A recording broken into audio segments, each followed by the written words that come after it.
They call it 9 to 5.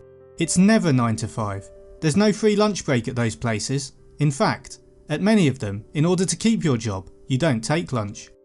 Then there's overtime, and the books never seem to get the overtime right, and if you complain about that, there's another sucker to take your place. You know my old saying, slavery was never abolished, it was only extended to include all the colours. And what hurts is the steadily diminishing humanity of those fighting to hold jobs they don't want, but fear the alternative worse. People simply empty out. They are bodies with fearful and obedient minds. The colour leaves the eye, the voice becomes ugly, and the body, the hair, the fingernail, the shoes, everything does.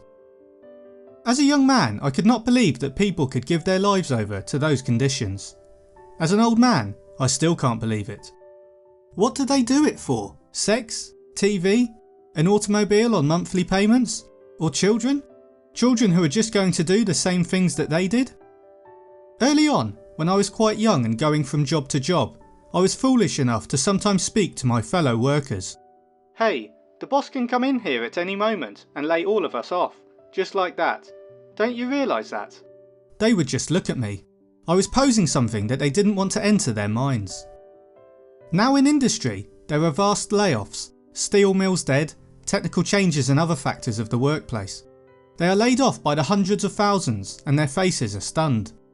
I put in 35 years. It ain't right. I don't know what to do.